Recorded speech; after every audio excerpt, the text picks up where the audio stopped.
Meski menunda serangan ke Iran, Presiden Donald Trump tetap menyuruhkan tidak akan membiarkan Iran memiliki senjata nuklir. Tidak hanya itu, Amerika juga tidak ingin menghentikan blokadenya di Selat Hormuz. Namun Iran justru bersiap bersama warganya menghadapi serangan Amerika Serikat sewaktu-waktu. Kita bahas bersama alumnus Rajaratnam School of International Studies, NTU, Mas Riko Marbun, dan juga dosen ilmu politik Universitas Udayana, Evata Filomeno Duarte. Selamat sore Bapak-Bapak, semoga sehat-sehat selalu.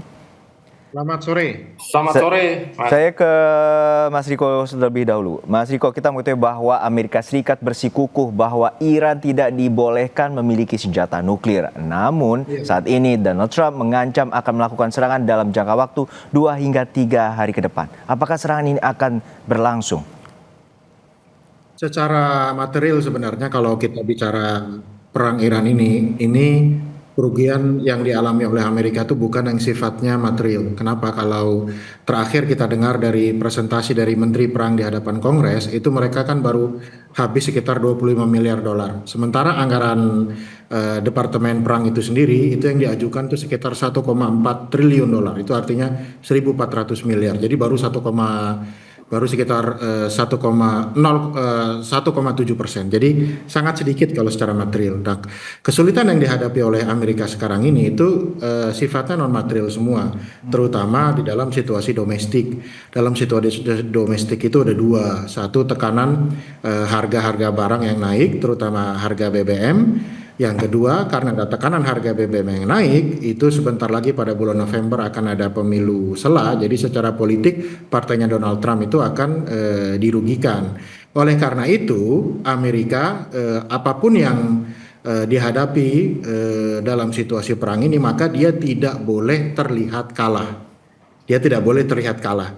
Nah, oleh karena itu, Selat Hormuz yang dulunya itu terbuka oleh semuanya, dan pada saat blokade dilakukan oleh Iran dan Iran memilih siapa yang boleh lewat ke sana, Amerika memutuskan untuk melakukan double blokade. Nah, jadi sehingga akhirnya kerugian itu tidak lagi ditentukan oleh Iran, tetapi kerugian ditentukan juga oleh Amerika. Dan seluruh negara Teluk sampai saat ini itu mengalami kerugian kurang lebih sekitar 50 miliar US dollar. Jadi itu sangat besar. Target dari Amerika menurut saya itu ada dua. Mengapa mereka ngotot untuk tetap mempertahankan Selat Hormuz itu ditutup begitu ya. Target yang pertama itu adalah memberikan tekanan langsung kepada Iran begitu. Karena secara ekonomi berarti Iran ini akan mengalami kesulitan dalam mengekspor ataupun mengimpor barang. Jadi kan ini bukan hanya ekspor saja, tapi impor barang kebutuhannya itu mereka mengalami kesulitan dan mereka harus mencari rute-rute selain rute laut.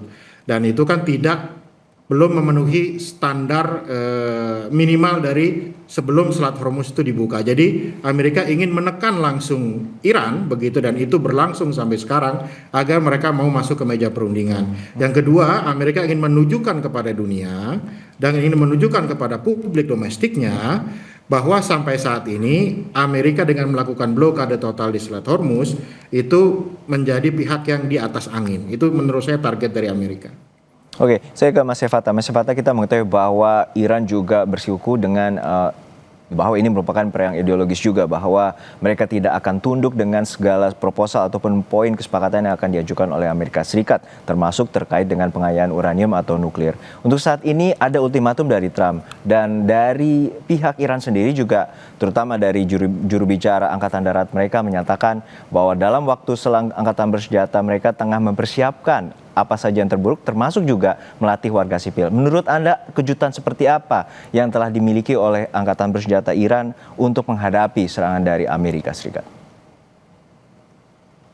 Baik, faktor utama yang dalam kesempatan ini perlu kita sama-sama hitung adalah Iran memang tidak memiliki opsi yang begitu banyak ya, selain melakukan perang total. Nah, maka perang total ini menjadi salah satu aspek yang dipersiapkan betul oleh Iran, mengingat bahwa nadi perekonomian mereka itu semua sangat bergantung dari kelancaran perdagangan dan juga bagaimana persiapan mereka terhadap Selat Hormuz. Ketika Selat Hormuz ini ujungnya diinjak oleh Donald Trump, dan kita tahu bahwa Iran itu saat ini kurang lebih ada sekitar 42 juta barel ya, yang akhirnya kesulitan untuk bergerak ya dengan bebas, ini menjadi tanda bahwa mereka harus mempersiapkan perang dengan sangat-sangat serius. Dan akan tetapi kita bisa melihat bahwa sebenarnya perang yang cukup menarik itu terkait dengan masalah perang intelijen ya. Jadi kita melihat Iran juga memasang beberapa kapal-kapal tua itu kurang lebih di Pulau Kis yang merupakan pulau yang menjadi salah satu bagian dari pusat sentral intelijen mereka ya. Jadi ini yang akhirnya dikontra habis-habisan atau dilawan habis-habisan oleh unit 8.200 dari IDF ya. Mereka mencoba semaksimal mungkin untuk melawan spoofing GPS yang dilakukan oleh pasukan IRGC kepada kapal-kapal yang hendak keluar dari perairan Hormuz. Nah, maka dalam kondisi seperti ini, intelijen dan kontra intelijen yang terjadi, terus persiapan mereka untuk melakukan perang total, dan ada beberapa wilayah juga yang sudah digali terkait dengan senjata mereka yang selama ini tersimpan di bawah tanah, dan jumlahnya itu masih dalam kondisi yang baik dan bisa digunakan sekitar 70% masih bisa digunakan. Nah, maka ini menjadi salah satu opsi yang benar-benar nanti akan benar-benar mereka persiapkan dengan sangat-sangat bukan hanya matang ya, tapi mereka juga tahu bahwa ada kepentingan Rusia dan ada juga kepentingan Cina yang di belakang sudah memantau aktivitas Amerika begitu. Jadi mereka merasa bahwa mereka tidak berada dalam kondisi sendirian, dan ada fakta yang cukup menarik. Tanggal 19 itu sebenarnya Amerika hendak melakukan serangan besar-besaran. Dan serangan besar-besaran ini ternyata dilobi habis-habisan oleh UEA dan juga Arab Saudi. Karena ancaman dari Iran hendak menghancurkan Aramco ya.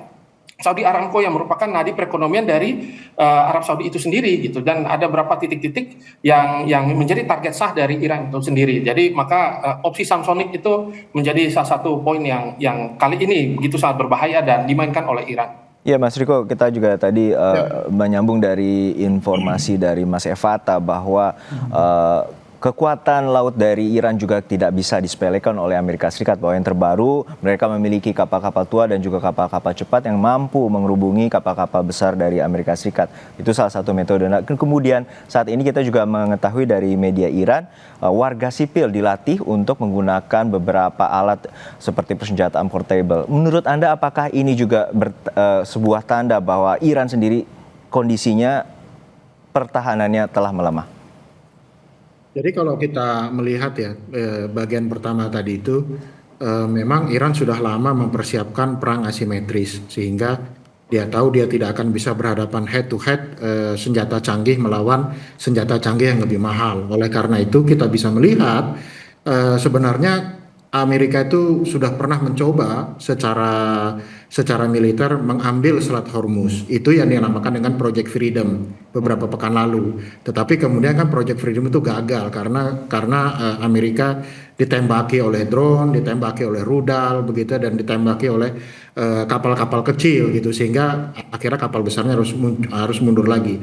Ini yang sebenarnya senjata andalan Iran yang itu diperhitungkan oleh Amerika dan oleh seluruh negara yang diteluk. Kalau terkait dengan apa yang kita saksikan di TV kemudian kita lihat juga tadi ditayangkan di Kompas, ini sebenarnya lebih kepada perang narasi ya, atau perang urat saraf ya begitu ya. Karena kan kalau kita lihat nggak mungkin di pinggir jalan itu belajar nembak belajar untuk menembak, kemudian di tempat terbuka banyak orang, kemudian mereka membawa semacam RPG begitu ya untuk tembak helikopter, itu tidak. Tetapi sebenarnya yang ingin ditunjukkan dan pesannya ini sebenarnya bukan kepada militer Amerika. Pesannya ini adalah kepada rakyat yang ada di Teluk, dan kemudian rakyat Amerika sendiri, publik Amerika sendiri, bahwa kalau terjadi perang besar sebenarnya apalagi kalau sampai ada invasi pasukan darat, maka rakyat Iran secara total siap melawan. Jadi ini sebenarnya menunjukkan determinasi, bukan kelemahan. Kenapa ini jadi penting? Iran mencoba menggertak begitu ya. Karena kan kalau kita lihat di Teluk Persia itu, di satu sisi itu kan pantai punya Iran. Di sisi berhadapan itu pantai milik negara-negara Teluk lain. Tetapi pasukan yang ada di situ kan pasukan Amerika semua.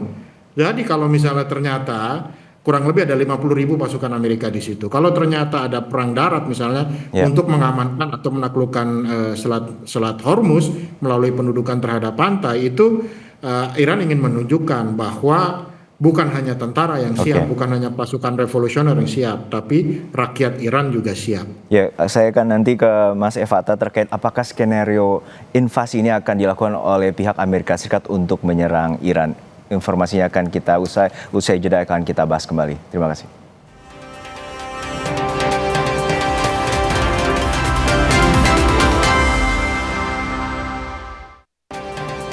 Ya, kita akan kembali membahas terkait dengan informasi bahwa Donald Trump juga memberikan ultimatum terhadap Iran dan akan tetap melakukan blokadenya di Selat Hormuz. Namun Iran kini juga bersama warganya akan bersiap untuk menghadapi serangan sewaktu-waktu. Kita akan membahas bersama dengan Mas Riko Marbun dan juga Mas Evata Filomena Duarte. Saya kembali ke Mas Evata. Mas Evata, bahwa persiapan sejak lama oleh Iran ini dilakukan termasuk dengan memperkuat pertahanan basis masyarakatnya, kemudian ada milisi dan juga peralatan tempur yang juga kita bilang walaupun agak kondisinya telah lama atau kuno namun juga memiliki efektivitas untuk menyerang serangan dari Amerika Serikat. Untuk saat ini apakah opsi yang akan dilakukan oleh Presiden Donald Trump dengan operasi Sledgehammer-nya akan dilakukan dengan rentetan terkait dengan invasi ke Iran? Ya, invasi ke Iran sebenarnya memang sudah terjadi ya, tapi tidak dalam bentuk pasukan begitu. Atau boots on ground, memang itu salah satu poin yang dihindari oleh Amerika Serikat. Mengingat bahwa dalam situasi politik dalam negeri Amerika yang cukup kacau ya, kita bisa lihat ada kurang lebih tekanan-tekanan penolakan terhadap perang, bahkan RUU mengenai pendanaan perang juga mulai digodok oleh Kongres ya. Maka opsi serangan darat atau invasi besar-besaran itu pasti menjadi opsi ultimatum atau terakhir. Akan tetapi yang bisa kita lihat, Amerika itu pasti akan menggunakan spektrum perang elektronik secara total. Jadi mereka akan menetralisir beberapa titik-titik pangkalan-pangkalan yang diduga merupakan pangkalan-pangkalan intelijen dari Iran itu dulu gitu. Setelah itu baru mereka nanti akan menyerang secara khusus ke beberapa situs nuklir ya, dan juga upaya-upaya untuk penyerangan terhadap payung udara dari Iran. Dan nanti depannya mereka baru melakukan operasi untuk mengamankan jalur laut.